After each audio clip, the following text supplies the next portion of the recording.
Hi, and welcome to class. Welcome to your skills training.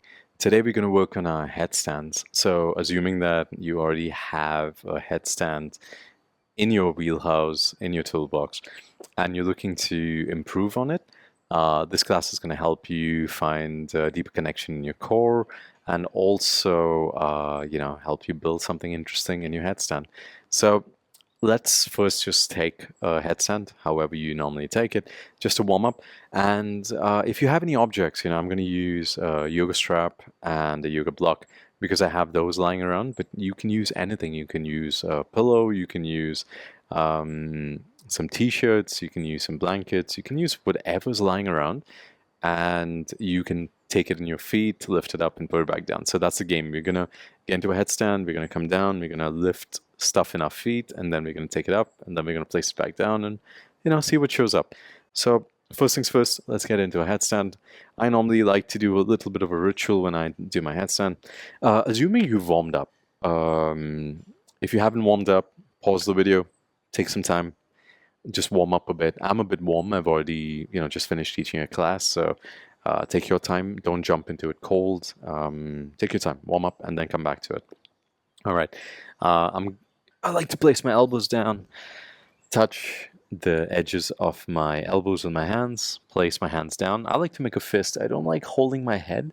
Usually people hold the head, but I don't like to do that. I like to make my hands into a fist, press into the ground, then place the hands in between, the head in between, walk it up, and then float into my headstand. So notice where you are. Just find a headstand for now. Maybe you want to play with the feet just to warm up and wake up that space. Waking up your core. Maybe you want to do something interesting with the legs just to get some blood flowing in there. And then come back down. Take a moment, have a seat. Adjust your wardrobe if you had any malfunctions.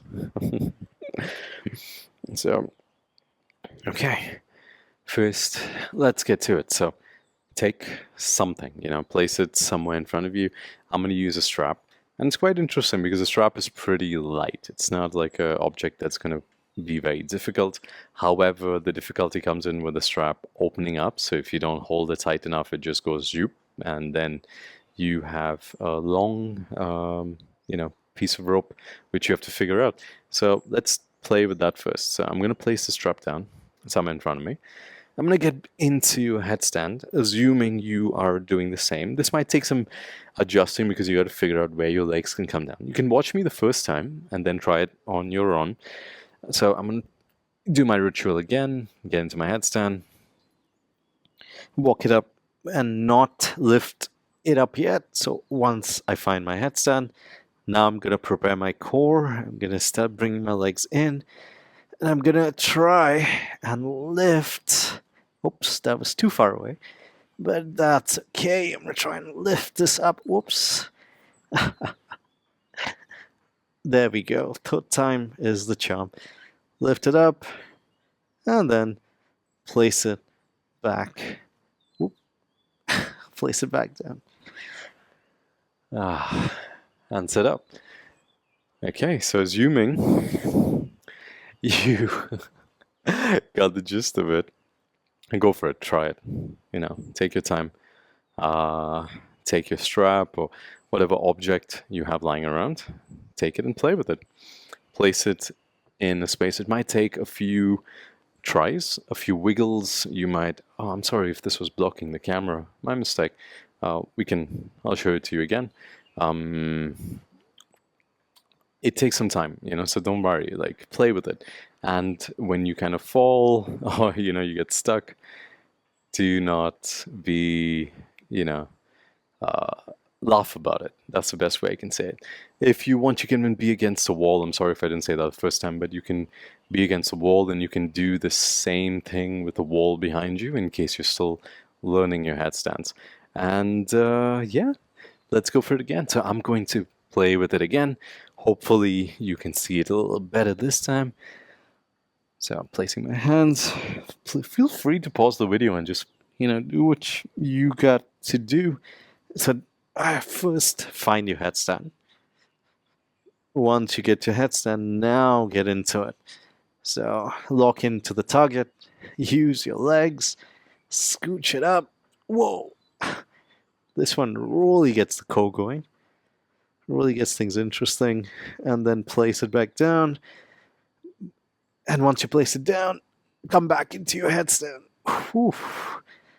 That one is wild. And then come back down. Have a seat. If you've been practicing with me, if not, keep at it, play with it. Don't put too much pressure on the head. Like, just be there for a few moments and then let it go and then come back to it. Notice how that shows up.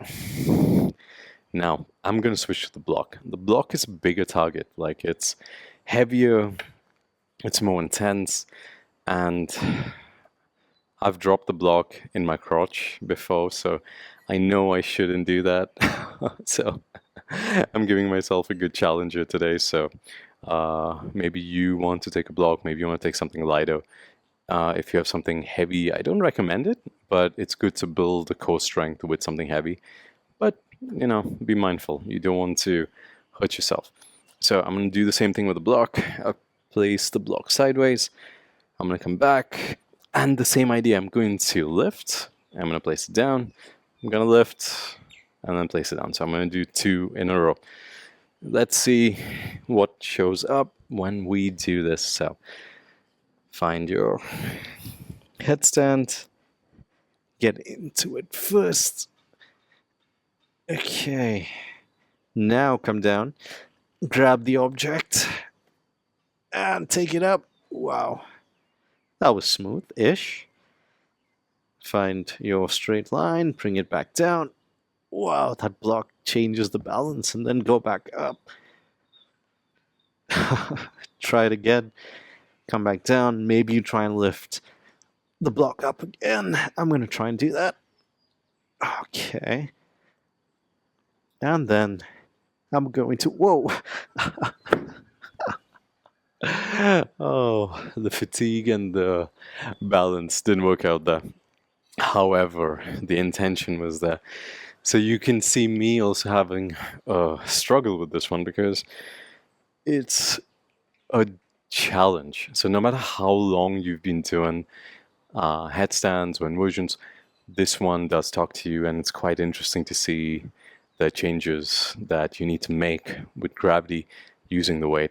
So that's pretty much it, so play with it. This was just a little video to give you a bit of a seed so you can continue on with your practice. And the more time you work into this, it becomes much easier. For example, once you're done with all the objects, you can do the same thing with just your feet. So what I mean is, once you get into your headstand, notice how your feet lift up. Maybe you pause midway. Maybe you come down, touch your toes, you go up midway. So you don't need a block anymore. You're just using the core control to pause. Maybe you want to do a 7 shape with the toes pulling in. Maybe you want the legs open. Maybe you want to do kind of like a straddle. Multiple ideas to play with. So whenever you finish and you come out of it, open yourself up. And the idea remains the same. You're using the objects to help you connect with your core. So the goal isn't just weightlifting, The goal is to use the objects to open up your core, to build a bit of connection and strength, and to improve your time upside down. So that's pretty much it. You can do this with objects, you can do it without, and see how it feels within your being. This is something that I do to have a bit of fun, and I've noticed I've been playing with some really cool objects. So last time I was playing a game of Jenga upside down, and we were laughing our ass off. So maybe that could be the next video. But anyway, thank you so much for practicing. I hope you found something interesting in your headstand, just be a little careful. Your cervical spine is sensitive, so you don't want to spend too much time in your head. Give breaks in between, take the time you need to recuperate, and then get on with it again. Otherwise, I hope you had a good one, and let me know in the comments how did that work out for you, and if your headstands got absolute upgrade. So thank you so much for practicing. My name is Warren. Have a wonderful day. Peace.